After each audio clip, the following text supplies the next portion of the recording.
தமிழ்நாட்டிற்கு எத்தகைய படையை அமித்ஷா அழைத்து வந்தாலும் பாஜகவால் வெல்ல முடியாது என முதலமைச்சர் மு.க. ஸ்டாலின் சவால் விடுத்துள்ளார். இது சும்மா தொடக்கம் தான். திராவிட மாடலுடைய வெர்ஷன் 2.0 இனிதான் லோடிங்.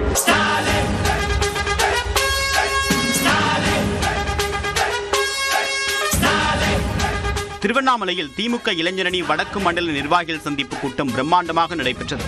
இதில் தனக்கு வழங்கப்பட்ட வெள்ளி சிம்மாசனத்தில் முதலமைச்சர் மு.க. ஸ்டாலின் செயலாக அமர்ந்தார்.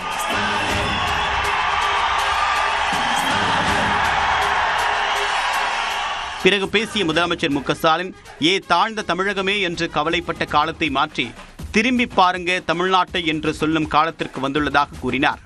பீகாரை ஜெயிச்சிட்டோம், அடுத்து டார்கெட் தமிழ்நாடு தான் சொல்றார். மாண்புமிகு அமித்ஷா அவர்களே, நீங்கள் உங்க சங்கி படையே கூட்டிக்கிட்டு வந்தாலும் உங்களால் ஒன்றும் இங்கு பண்ண முடியாது. இது தமிழ்நாடு. தொடர்ந்து பேசியவர், நாட்டிலேயே பாஜகவிற்கு எதிராக சித்தாந்த ரீதியில் சண்டையிடுகின்ற ஒரே கட்சி திமுக தான் என்றார். எங்களுடைய கேரக்டரையே புரிஞ்சிக்க மாட்டீங்களா?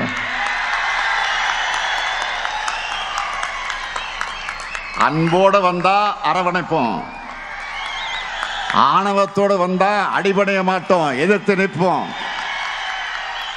அதிமுக என்ஜின் இல்லாத கார் என்று விமர்சித்த உதயநிதி அதனை பாஜகவிடமிருந்து எடப்பாடி பழனிசாமி காப்பாற்ற வேண்டும் என்றும் குறிப்பிட்டார். கார்ல பேட்டரி டவுன் ஆனா அதை 4 பேர் தள்ளி விட்டு ஸ்டார்ட் பண்ணலாம்.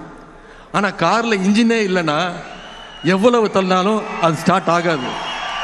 இன்ஜின் இல்லாத கார் தான் இன்னும் இருக்கக்கூடிய அண்ணா திராவிட முன்னேற்ற கழகம். இப்போ பாஜக அப்படின்ற லாரி அந்த இன்ஜின் இல்லாத காரை எப்படியாவது கட்டி இழுத்துட்டு போக பார்க்குது. இன்னைக்கு திரு எடப்பாடி பழனிசாமி அவர் சொல்றார், நீதித்துறையை காப்பாற்றணும், தமிழ்நாட்டை காப்பாற்றணும்னு சொல்றார். முதல்ல அவர் காப்பாற்ற வேண்டியது அண்ணா திராவிட முன்னேற்ற கழகத்தை பாஜக கிட்ட இருந்து காப்பாற்றணும். கட்டுப்பாடு இல்லாத கூட்டத்தை வைத்துக் கொண்டு எதையும் சாதிக்க முடியாது என்று தாவேக தலைவர் விஜயையும் உதயநிதி ஸ்டாலின் மறைமுகமாக விமர்சித்தார்.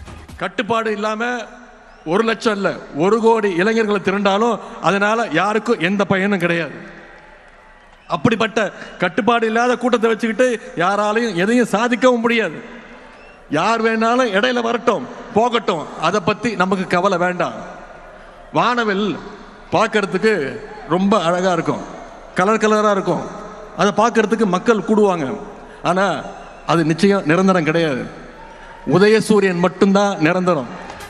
தேர்தலில் இளைஞர்களுக்கு அதிகம் வாய்ப்பு தர வேண்டும் என்று உதயநிதி ஸ்டாலின் கோரிக்கை வைத்த நிலையில் அதற்கு முதலமைச்சர் மு.க. ஸ்டாலின் பதிலளித்தார். நிச்சயம் வர இருக்கின்ற சட்டமன்ற தேர்தலில் எங்களுடைய இளைஞர்களுக்கு நீங்க போட்டியிட அதிகமாக வாய்ப்பை தர வேண்டும். இளைஞர்களுக்கு கொடுக்க வேண்டும். இளைஞரணிக்கு தான் கொடுக்கணும்னு சொல்லுவேன், இளைஞர்களுக்கு கொடுக்க வேண்டும் அந்த கோரிக்கை வைக்கிறேன். அரசியல்ல சொகுசு எதிர்பார்க்காதீங்க. இங்க கடுமையாக உழைக்கக்கூடியவங்களுக்கு தான் இடம் கிடைக்கும். அந்த இடம் கட்சி பொறுப்புல மட்டும் இல்ல, மக்கள் மனசுலயே நிரந்தரமாக இருக்கும். நாட்டையே திரும்பி பார்க்க வைக்கக்கூடிய அளவுக்கு செயல்படுகிற பல பேர் இளைஞரணியிலிருந்து வந்தவர்கள் தான். நாளைக்கு உங்களிலிருந்து பலதும் இந்த இடத்திற்கு வரணும்.